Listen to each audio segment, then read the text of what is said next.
UP के महाभारत में वाराणसी अगर कुरुक्षेत्र बन गया तो यहां से सांसद होने के नाते पीएम नरेंद्र मोदी के लिए नाक की लड़ाई बन चुकी है। काशी का महासंग्राम न सिर्फ पीएम के लिए प्रतिष्ठा का सवाल है, बल्कि पूरी केंद्र सरकार और बीजेपी की भी साख काशी में दांव पर लगी है। काशी में पीएम मोदी के लिए कितना अहम है, इसका अंदाजा इस बात से लगाया जा सकता है कि पीएम ने 3 दिन से वाराणसी में ही डेरा डाल रखा है। इसी कड़ी में पीएम ने वाराणसी दौरे के आखिरी दिन की शुरुआत गढ़वा घाट आश्रम से की, जिसके अनुयायियों में यादवों की बड़ी तादाद है। भक्ति और ध्यान परंपरा से जुड़े इस आश्रम के 1 करोड़ अनुयायी बताए जाते हैं, जो कि ज्यादातर दलित और पिछड़े समाज, खासकर यादव वर्ग से आते हैं। अब ऐसे में सवाल उठता है कि आखिर पीएम का गढ़वा घाट आश्रम जाना, वहां के गुरु शरणानंद से मुलाकात करना, इसके मायने क्या है? इन्हीं तमाम सवालों पर एक खास पैनल के साथ होगी प्राइम टाइम में बड़ी बहस। लेकिन उससे पहले देखिए गढ़वा घाट आश्रम से इंडिया न्यूज के ब्यूरो चीफ अरविंद चतुर्वेदी की खास एक्सक्लूसिव रिपोर्ट।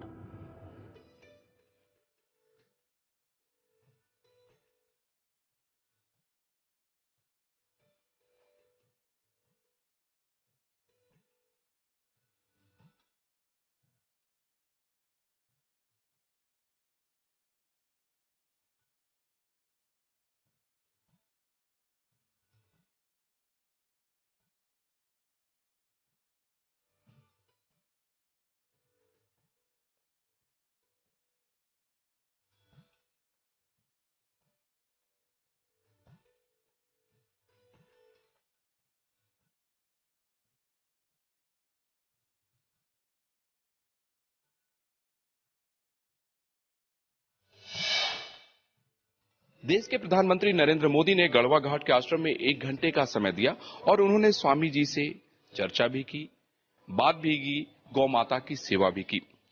स्वामी जी, प्रधानमंत्री ने 1 घंटे का अपना महत्वपूर्ण समय दिया यहाँ पे। जी,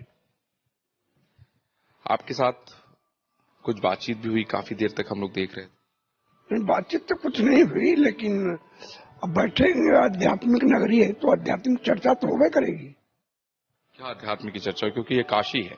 जी, क्या आध्यात्म की चर्चा, क्या ज्ञान लिया प्रधानमंत्री? देखिए, ये काशी आध्यात्मिक नगरी है। उस आध्यात्मिक नगरी में हमारा गढ़वा घाट एक तपोभूमि आश्रम है। यहाँ बराबर ज्ञान की, अध्यात्म की गंगा प्रवाहित होती रहती है। यही सब बात हुई। गौ माता को चारा भी उन्होंने खिलाया, गंगा की भी बात की होगी। नहीं, गंगा की बात हमसे नहीं हुई। गौ माता को चारा खिलाया, ये तो आप लोग भी देखिए। हम तो बल्कि नहीं देखे, हम तो कमरे में बंद रहे। आप लोग तो देखे ना। समाधि स्थल पे भी गए थे, वहां पे क्या ध्यान लगाया प्रधानमंत्री जी ने? ये हम नहीं देखे, ये आप लोग देखे। लेकिन आपके पास सारी जानकारी होगी, मैं समझता हूँ। हाय, आपको जानकारी आपके पास सारी होगी, भले ही आप कमरे में बंद थे। हाँ, ये प्रोग्राम तो था ही, तो इसको तो हमको जानकारी है और आप अपनी निगाहों से, नजरों से देख रहे थे। प्रसाद भी ग्रहण किया क्या स्वामी जी? आप लोग की तरफ से सारी तैयारियां थी? तैयारी थी, उन्होंने कुछ खाया नहीं। अच्छा, लोगों के मन में चाय पी नहीं था। चलिए, गुरु जी की चाय पी। एक चीज और मेरे मन में सवाल है। लोग ये कह रहे थे कि यहाँ पर जो भक्त गणों का जुड़ाव है, उसमें खास तौर पे यादव, ओबीसी, पिछड़े बहुत सारे लोग हैं। ऐसा नहीं, इसमें सारे लोग यही, आप किसी तरह से जुड़ गए हैं ना जी। आप अपने को मानिए कौन जाता है? मैं तो ब्राह्मण हूं। नहीं, पहले मानिए, आप पूछे कौन जाता है? आप पूछे कौन जाता है? भैया से पूछे कौन जाता है? आप तो पूछे। यहाँ जितने लोग, जितने जात हैं, यहाँ हर लोग का स्वागत है। यहाँ जाति से मतलब नहीं है, यहाँ जीव से मतलब है। यहाँ जीव का उद्धार किया जाता है, जीव और जाति का उद्धार नहीं किया जाता, जीव का उद्धार किया जाता है। यानी आपने उद्धार कर दिया? नहीं, उद्धार करने का तो हमारा कमवा है, ये संसभा हुई है। साधु समाज जीव का उद्धार करने के लिए आई है, वो केवल पेट भरने के लिए नहीं है। और आशीर्वाद भी आपने दे दिया? जी, आशीर्वाद भी आपने दे दिया। हाँ, आशीर्वाद तो आपको भी दे दिया। गुरुजी ने बड़ी महत्वपूर्ण बात कही कि उद्धार करने का काम गुरुजी का है और उन्होंने उद्धार कर दिया। निश्चित रूप से इसके कोई भी मायने निकाले जाएं, लेकिन प्रधानमंत्री नरेंद्र मोदी ने एक बड़ा जग जीता है, इससे इनकार नहीं किया जा सकता। क्योंकि मैं ये कहूंगा कि जितने फॉलोअर, जितने अनुयायी गुरुजी के है इस पूरे पूर्वांचल में। बीजेपी वहां पर लगभग हर सीट पर संघर्ष कर रही है और शायद नरेंद्र मोदी की राजनीतिक समझ इतनी बढ़िया थी कि उन्होंने ऐसे वक्त को चुना।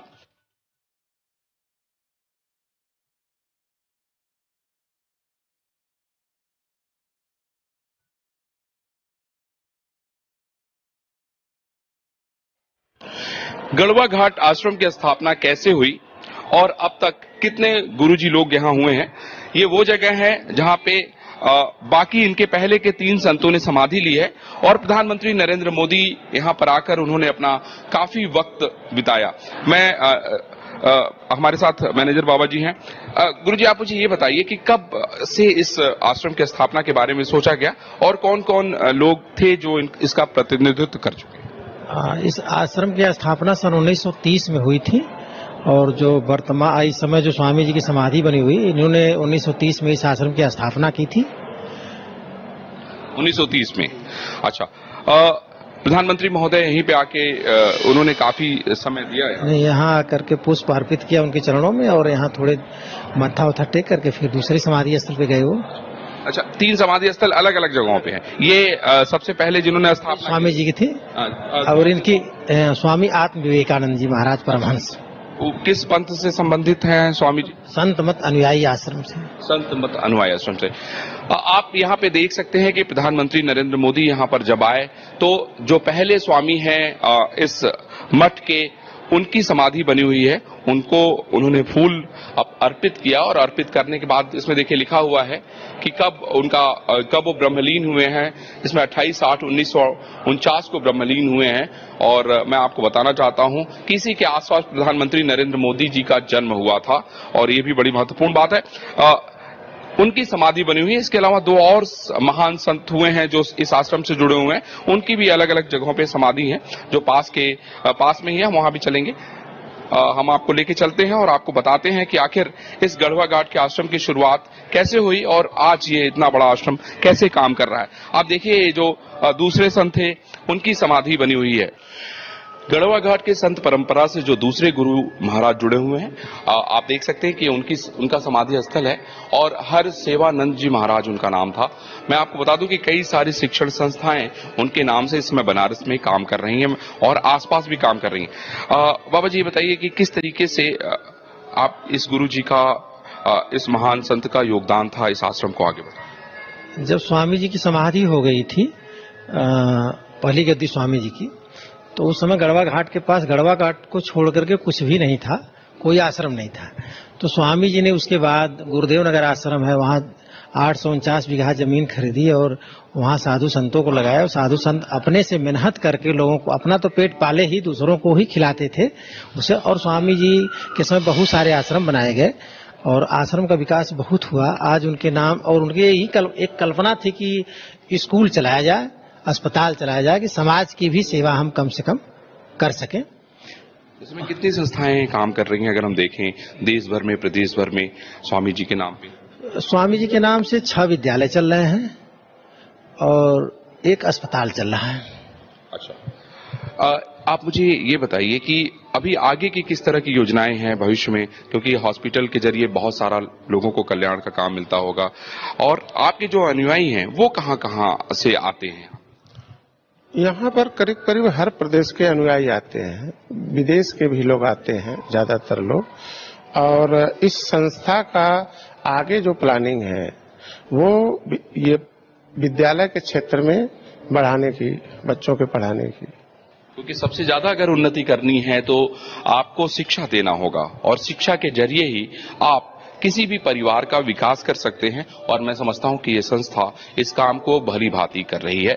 हम आपको आगे लेके चलेंगे और ये दिखाएंगे कि ये संस्था किस तरीके से शिक्षा के क्षेत्र में और स्वास्थ्य के क्षेत्र में काम कर रही है। उसके अलावा इनके जो दूर दूर से अनुयायी आए हुए हैं, आज बहुत बड़ा भंडारा था, उन लोगों से भी बातचीत करेंगे और ये जानने की कोशिश करेंगे कि आखिर गुरु जी के साथ कब और वो कैसे जुड़े।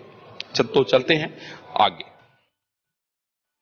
हम आपको तीसरा समाधि स्थल दिखाते हैं। प्रधानमंत्री नरेंद्र मोदी ने यहां पर भी आकर थोड़ा समय दिया और साथ में आत्मचिंतन किया। आप ये देख रहे हैं स्वामी हरशंकरानंद जी का समाधि स्थल है। ये तीसरे गुरु थे और उसके बाद आज जो पीठाधीश्वर हैं वो चौथे गुरु हैं, जिनको आपने मंच पर देखा होगा प्रधानमंत्री नरेंद्र मोदी के साथ।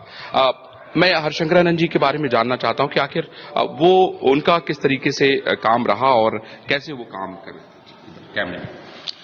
स्वामी हरशंकरानंद जी का बहुत बड़ा योगदान था इस आश्रम के लिए। और जो स्वामी जी गद्दी बैठे थे दूसरी बादशाही स्वामी जी, तो जितने विकास के करने के माध्यम से उसमें बहुत बड़ा स्वामी जी का योगदान था। और स्वामी जी की समाधि हो गई, उसके बाद चौथी बादशाही स्वामी जी ने उनके नाम से अस्पताल खुलवाया है, जिससे समाज की सेवा आज भी अच्छी तरीके से हो रही है। बहुत बड़ा भंडारा आज यहाँ पर आयोजित किया जा रहा है। हम भंडारे में भी चलेंगे और आपको दिखाएंगे कि आखिर कौन कौन सा प्रसाद का जो है रसवादन यहाँ के भक्त कर रहे हैं। और कोशिश होगी कि हमने अभी प्रसाद खाया है, दही के साथ साथ एक खास किस्म का कटलेट बनाया गया था। तो हम चलते हैं भंडारे में और ये जानने की कोशिश करते हैं कि आज स्वामी जी की तरफ से किस तरह का प्रसाद का वितरण किया जा रहा है, क्योंकि ज्ञान तो लोगों ने लिया ही, लेकिन उसके बाद प्रसाद भी बेहद जरूरी है। तो आइए चलते हैं।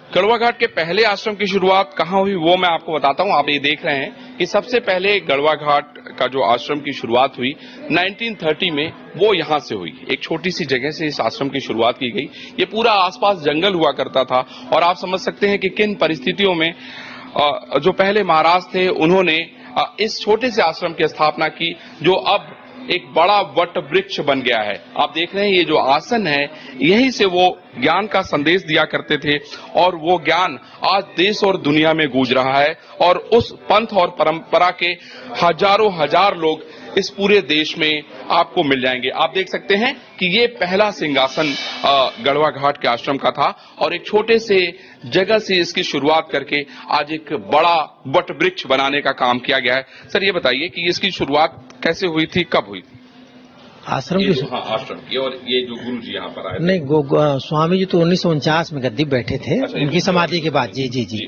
जी। अच्छा, और उसके बाद अपना ये जो तीनों जो गुरु जी हैं वो हैं। अच्छा, उसके पहले के लोग भी हैं। बहुत ही बढ़िया। आप ये देख सकते हैं कि कितनी शांति है यहाँ पे। एक अद्भुत अलौकिक आनंद यहाँ पे मिल रहा है यहाँ पर आने के बाद। आप देखिए सारे जो गुरु परंपरा के लोग हैं वो यहाँ पर आपको दिखाई पड़े। कौन कौन है जरा? श्री श्री 1008 अद्वैतानंद महाराज जी हैं, जो काशी से ही ज्ञान दीक्षा लगता है, सुनने में आता है, जो गंगा जी के किनारे घाट है वहीं कहीं से लिए थे। और उनके शिष्य जो है ये महाराज जी हुए श्री श्री 1008 श्री स्वरूपानंद जी महाराज जी। और इसके बाद ये वर्तमान इस यहाँ गढ़वा घाट के अधिष्ठाता जो है मठ के, ये प्रथम पातशाही बोलते हैं हम लोग। वही वहां से आकर के इनके गुरु आश्रम से ये महाराज जी इनको आदेश दिए तो आकर के गढ़वा घाट की स्थापना किए यहाँ काशी में। तो आपने 1930 में 1930 जी। तो आप देख सकते हैं हमारे सामने उस महापुरुष की तस्वीर है जिन्होंने 1930 में इस आश्रम की स्थापना की। उसके पहले इस पंथ से जुड़े हुए दो महान कर्मयोगियों की तस्वीर है, दो महान गुरुओं की तस्वीर है जिन्होंने इस वटवृक्ष को इतना विशाल करने का काम किया। तो निश्चित रूप से आज गढ़वा घाट का जो आश्रम है वो अपने आप में बहुत बड़ा, बहुत विशाल और हजारों हजार लोगों से जुड़ा हुआ है। और साथ ही ये आश्रम कहीं न कहीं बहुत सारे ऐसे कार्य कर रहा है जिससे आम लोगों को लाभ मिल रहा है, चाहे स्वास्थ्य के क्षेत्र में हो, चाहे शिक्षा के क्षेत्र में हो, क्योंकि दो ऐसे क्षेत्र हैं जिसके जरिए आप समाज में कहीं न कहीं किसी न किसी का कल्याण कर सकते हैं। अब हम यहाँ से आगे चलेंगे और गौशाला में चलेंगे। साथ ही आज जो महाप्रसाद बन रहा है उसको भी हम आपको दिखाएंगे कि आखिर कितनी दूर दूर से लोग यहाँ पर उस महाप्रसाद को ग्रहण करने के लिए आए हैं। तो आइए चलते हैं गौशाला और फिर महाप्रसाद। बाबा के आश्रम में महाप्रसाद का वितरण हो रहा है। आप देख रहे हैं कि किस तरीके से सारे के जो सारे लोग हैं महाप्रसाद ग्रहण कर रहे हैं। और जो महाप्रसाद परोसने वाले लोग हैं वो भी अपने काम में लगे हुए। आप देखिए एक अद्भुत आनंद है ये, इसमें हर तरीके के लोग हैं, इसको आप किसी जाति विशेष से नहीं जोड़ सकते हैं। और सबसे जो बड़ी बात है वो साधुओं की कोई जाति नहीं होती है। आप देख रहे हैं यहाँ हर तरीके के लोग हैं, दूर दूर से आए हैं, गरीब हैं, अमीर हैं, नेता है, अधिकारी हैं, सब एक साथ बैठे हुए हैं। और शायद यही आश्रम की परंपरा है, क्योंकि जब यहाँ पर आश्रम में कोई व्यक्ति आ जाता है तो वो सभी चीजों से ऊपर हो जाता है, वो जाति धर्म से ऊपर हो जाता है, वो बाकी मोह माया से ऊपर हो जाता है, और शायद इसीलिए वो आश्रम में आता है। और यही संदेश देने का मेन मुख्य कार्य है आध्यात्मिक गुरुओं का।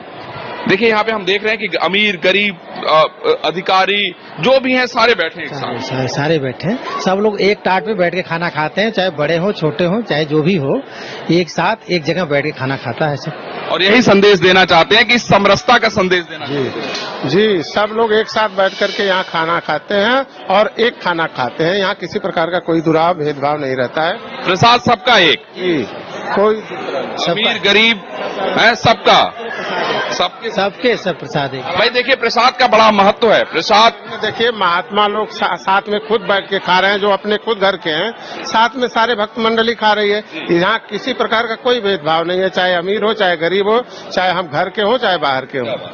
तो देखिए आश्रम सबके लिए बराबर है। और सबसे महत्वपूर्ण बात यह है कि साधु की कोई जाति नहीं होती है।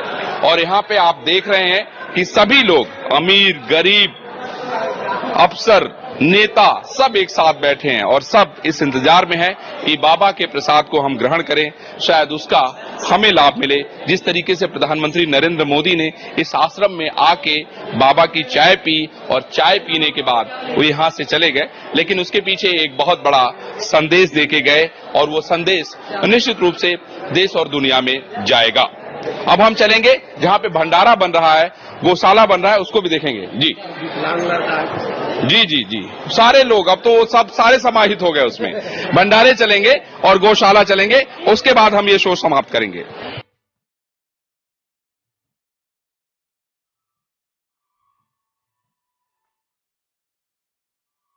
हम इस समय भंडारे में हैं और महाप्रसाद जो है बन रहा है। आप देखिए हमारे बगल में क्या बना रहे हैं, ये सब्जी चटनी बन रही है।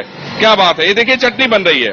और इस महाप्रसाद को कौन बना रहा है? वो यहीं के लोग बना रहे हैं, यहीं के अनुयायी हैं जो वो बना रहे हैं। ये बड़ी महत्वपूर्ण बात है।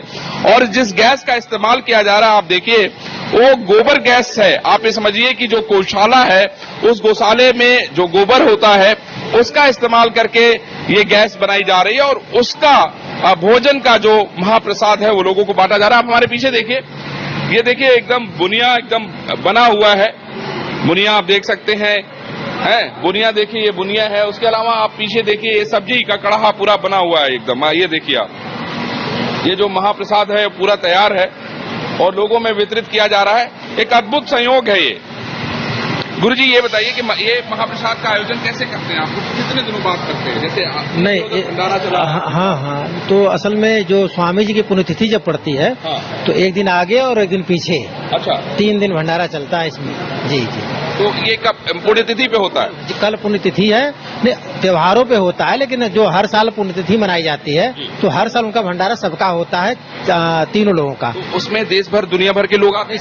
सारे अनुयायी आते हैं इस पुण्यतिथि के अवसर पे सारे लोग आते हैं। अच्छा, तो जो अलग अलग 3 स्वामी जी हैं उनकी पुण्यतिथि अलग अलग समय पे होती है? अलग अलग है सब जी, सबका अलग अलग निर्वाण दिवस मनाया जाता है जी, सबका अलग अलग। और यहाँ विशेष खास बात यह है कि निर्वाण दिवस के समय ही नहीं, यहाँ पर जब भी भक्तों की मंडली आ जाती है तो भंडारा यहाँ चालू हो जाता है। भक्तों की मंडली से भंडारा डिसाइड होता है। बहुत बढ़िया, डेली चलता है, ये नहीं है। जी जी, ऐसा भाई देखिए एक ऐसा आश्रम है जहाँ डेली भंडारा है। आपको अगर भोजन न मिले तो आश्रम में आपके लिए द्वार खुला हुआ है और आप यहाँ आएंगे और महाप्रसाद पाएंगे। शायद यही इस आश्रम की महिमा है और शायद यही इस आश्रम का जो है वो संदेश है कि सबके लिए यहाँ पर आशीर्वाद तो उपलब्ध ही है और साथ ही आपको महाप्रसाद भी उपलब्ध है। तो शायद निश्चित रूप से एक बहुत बड़ी बात है कि भूखे को खाना खिलाना और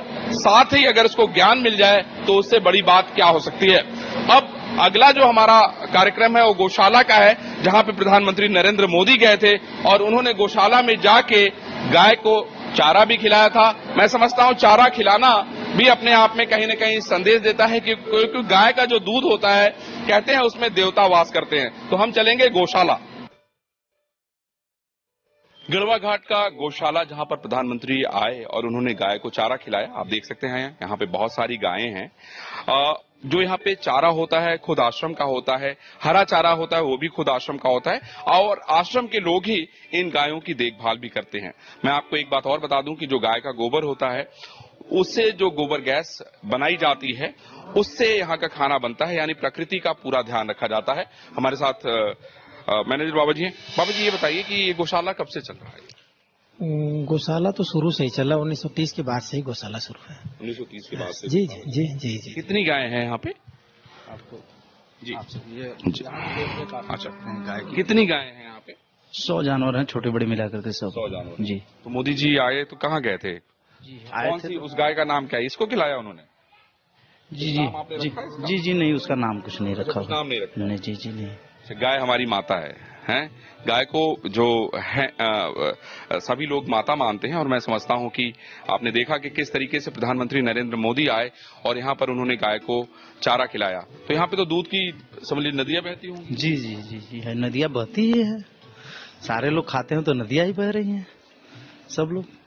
प्रधानमंत्री जी का गौशाला में आना भी अपने आप में एक बहुत बड़ा संदेश देता है, और शायद अगर हम इसका राजनीतिक दृष्टि से एनालिसिस करें तो बहुत सारे मायने निकलेंगे। लेकिन मैं आपको ये बताना चाहता हूं कि आज गढ़वा घाट आश्रम में प्रधानमंत्री नरेंद्र मोदी ने 1 घंटे का समय दिया। 11 बजे वो यहाँ पर आ गए थे और 1 घंटे रहते हुए 12 बजे यहाँ से निकले। वो जहां पे लोग ब्रह्मलीन हुए हैं वहां पर भी हो गए। उन्होंने महाराज जी की चाय भी पी और चाय पे चर्चा भी की महाराज जी से। अब महाराज जी ने उनको क्या ज्ञान दिया वो तो महाराज जी ने नहीं बताया, और प्रधानमंत्री जी को क्या ज्ञान मिला वो प्रधानमंत्री जी ने भी नहीं बताया। लेकिन इस आश्रम से प्रधानमंत्री नरेंद्र मोदी एक निश्चित रूप से बड़ा संदेश दे पाने में कामयाब हुए होंगे, और मैं समझता हूं कि उस संदेश का मतलब हमें 11 तारीख को पता चलेगा। गौरव के साथ अरविंद चतुर्वेदी, इंडिया न्यूज, गढ़वा घाट आश्रम, बनारस, उत्तर प्रदेश।